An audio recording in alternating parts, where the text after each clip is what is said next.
Good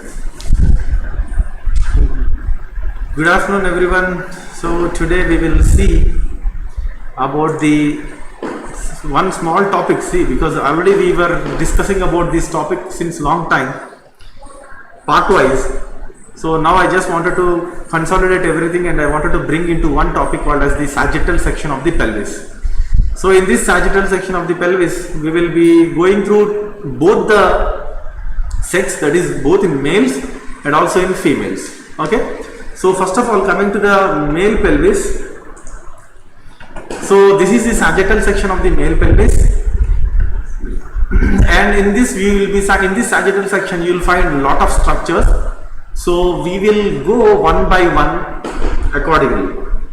So you can see this part now here. This is the coccyx and also the sacral vertebra. And now you can see the first one here. This is the structure called as the urinary bladder, and over this urinary bladder you can see a small layer, right?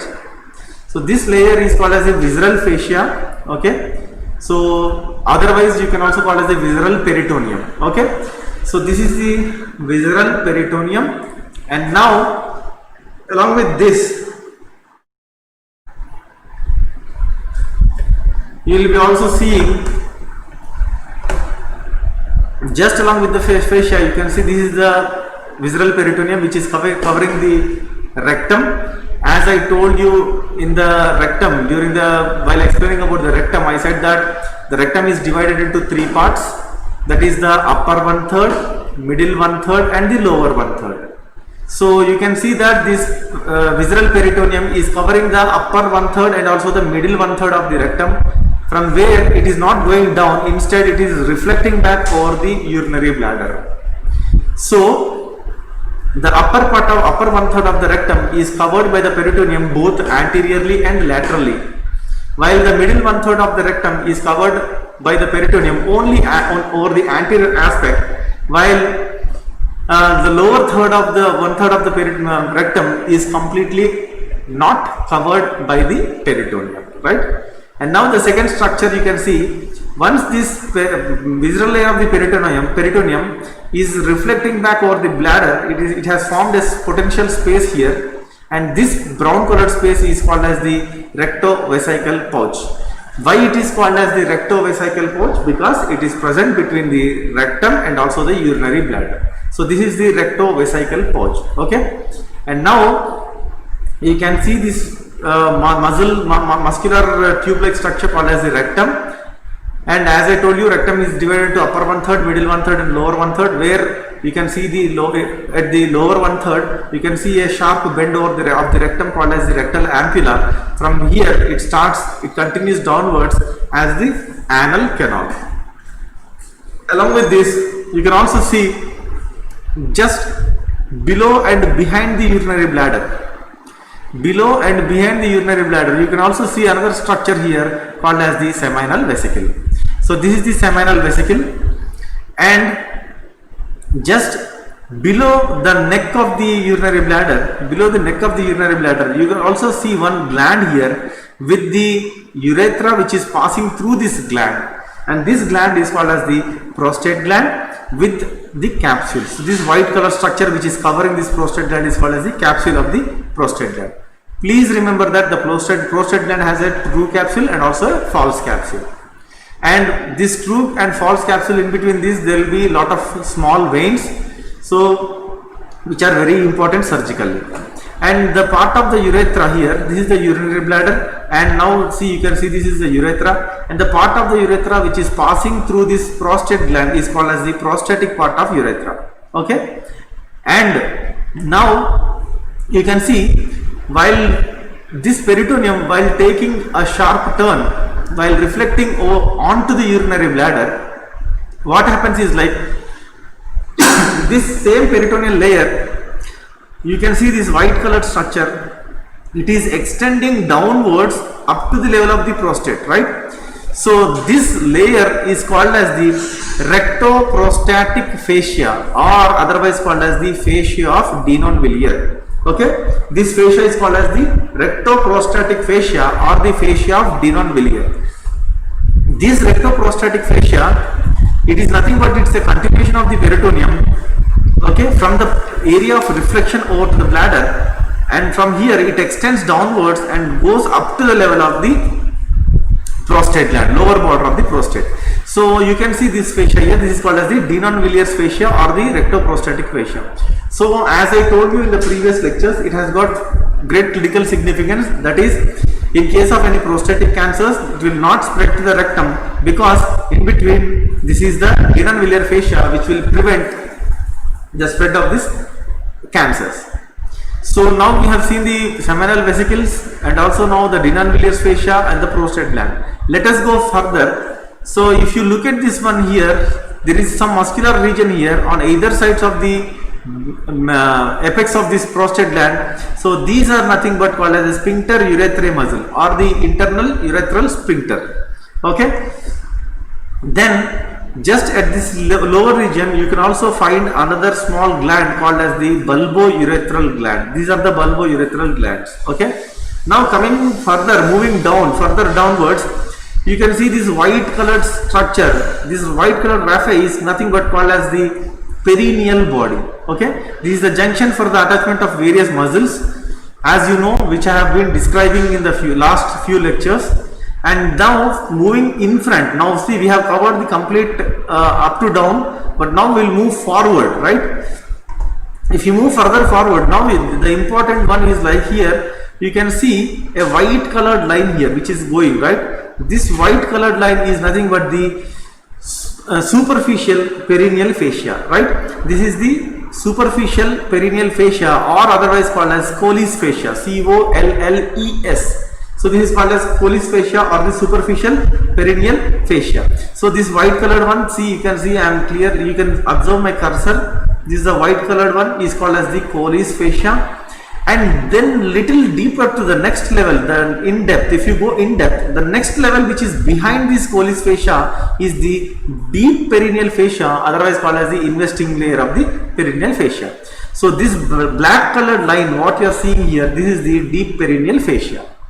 So just underneath this Colles fascia and the deep perineal fascia, now you are seeing one muscle here very clearly. You can see a muscle here called as the bulbospongiosus muscle. Okay, and this bulbospongiosus muscle completely encloses few structures called as the urethra and also other parts, and this together you call it as the superficial perineal space. Okay, this is called as the superficial perineal space. Along with this, if you move further downwards, there is also within this bulk of these muscles, you can also see another fascia here called as the Buck's fascia. You can see the white layer, this is called as the Buck's fascia. So now this is the superficial fascia or the Colles fascia, and now you can see the Buck's fascia.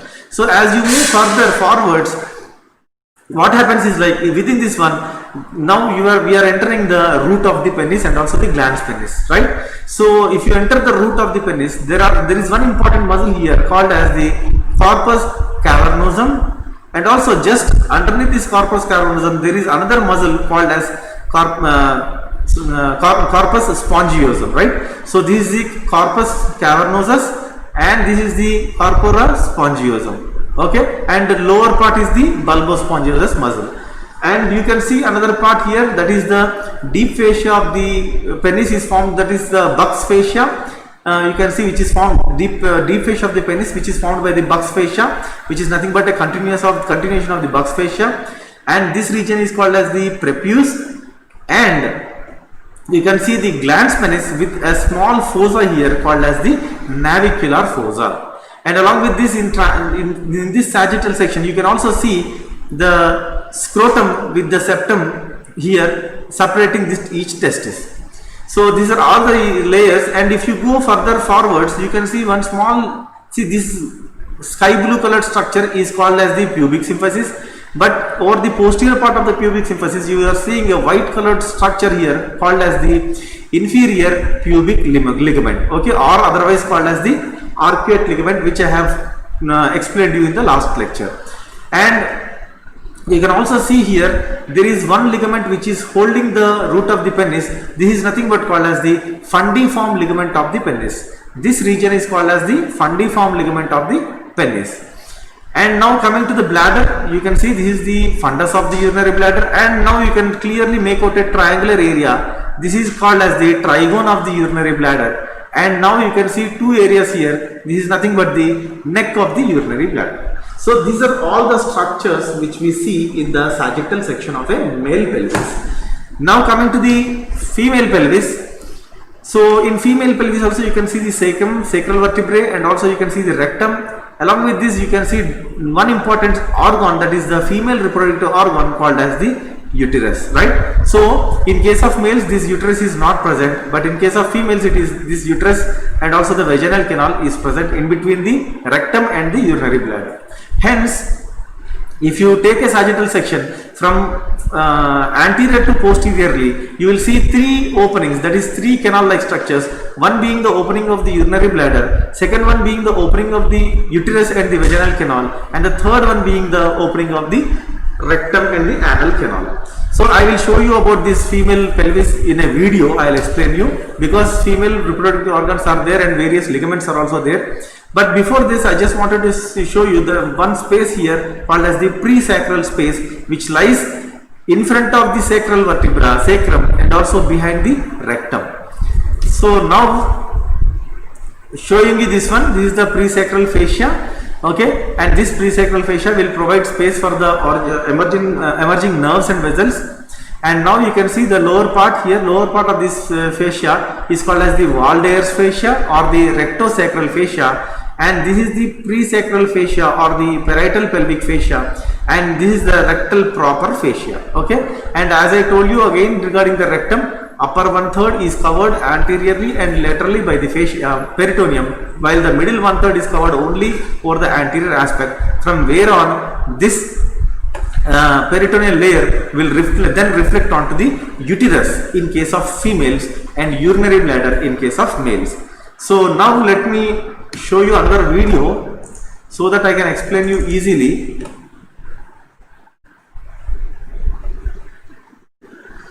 So this is the now topic of the female pelvis. You can see this is the female pelvis. This is the pubic symphysis, right, and also the sacrum behind. Now you see this is the anterior part and this is the posterior part, right, and this is the cavity of the female pelvis. So within this cavity anteriorly you are seeing one structure here very clearly. See, you can see a triangular like boat like structure called as the urinary bladder, right. This is the urinary bladder, and just behind the urinary bladder you are seeing the uterus. Okay, and just behind the uterus again you are seeing the coils of intestine. This is nothing but large intestine called as the rectum. So this is the rectum and also sigmoid colon, which will lead into further into the rectum. So this part which is being holded in hands is the sigmoid colon, which is leading into the rectum, which cannot be seen in this sagittal section. So now coming into the details, whatever part this part is being shown, this is called as the fundus of the uterus. Okay, and this is the body. And then if you go further downwards, you will see the cervix. And on either side of this fundus of the uterus, you can see the fallopian tubes or the uterine tubes which are extending laterally, right? So this, you take these uterine tubes. If I pick this one, you can see for this fallopian tube, at the end of the fallopian tube, you can clearly see small finger-like projections, and these finger-like projections are called as the fimbriae. Okay, they are called as fimbriae. And these fimbriae are useful in the collection or picking up of the oocyte after ovulation. Then the next part which comes is the complete tortuous part and the widened and tortuous part called as the ampulla of the fallopian tubes. Okay, this ampulla is the place where the fertilization will occur, and after that medially from the ampulla, this is the isthmus part. And now the last one here is called as the intramural part of the fallopian tube. And now along with this, I wanted to show you few ligaments and other structures. So if we turn this fallopian tube aside, you can see one important structure which is lying behind the and laterally to the uterus called as the ovaries. So this is the ovary, and once if we reflect the fallopian tube from the ovary, you can see a layer here called as the mesovarium. Okay, this is the mesovarium. And now on either side you can see very clearly this is the ovary, and this ovary is being lying in one fossa. Clearly you can see this fossa is called as the ovarian fossa. Okay, this is called as the ovarian fossa. So from here the ovary is attached to the and supported to the by the uterus with the help of a ligament called as the ligament of ovary. Okay, so this ligament of ovary, basically if you look in this picture video, it is lying posteriorly and behind, that is behind and below the fallopian tube. This one is called as the fallopian tube. This is the fallopian tube.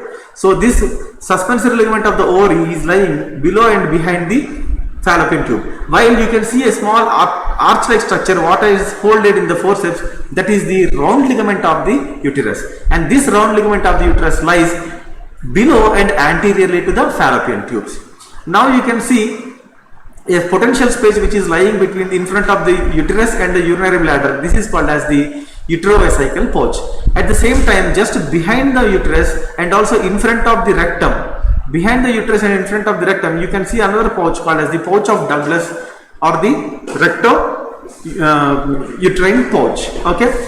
Now coming to other ligaments. So now we have seen the round ligament here and also suspensory ligament of ovary. Now whatever I am holding within my hand, that is the reflection of the peritoneum which is coming and attaching on the either sides of the uterus. This part of the peritoneum is called as the broad ligament of the uterus. So whatever is there in between the fingers, that is the broad ligament of the uterus.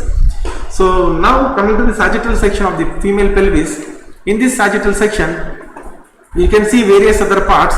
So the first and foremost classical structure which you are seeing is the uterus, and this is the pubic symphysis and the sacrum. So this is the anterior end and the posterior end. So you can see this one just behind the pubic symphysis. The first organ which is lying anteriorly within the lesser pelvis is the urinary bladder. This is the urinary bladder, right? So you can see the urinary bladder, and just behind the urinary bladder you can see the uterus.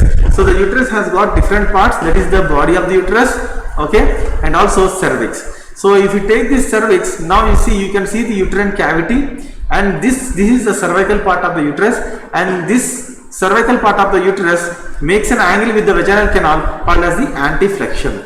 Now if you take this small canal, see this is the canal through the uterus which is going into the cervix, and within this cervix there are two parts. So one part of the cervix is called as the supravaginal part of the cervix, and the second one is called as the vaginal part of the cervix. So this supra part of the vaginal cervix, yes, it can form a small, you can see a small canal. This is forming a canal called as the cervical canal. This is the wherever there is a forceps now, this forceps part is called as a cervical canal, and this is the cavity of the uterus. So in this way, further this cervix will lead into an opening called as the vaginal opening, and just behind the cervix, cervical canal and the vaginal canal, you can see an opening of the rectum along with the anal canal. You can see clearly differentiate the rectum and the anal canal, because the anal canal is more pigmented when compared to the rectum. In this way, if you take from anterior to posterior aspect, the first cavity which you are seeing is the urinary bladder, followed by the cervical canal and the vaginal canal, and the rectum and the anal canal. So in this way, all these structures will be lying within the pelvis. So I hope you understood the class, and please revert back if you have any doubts. So I thank you one and all. Stay safe.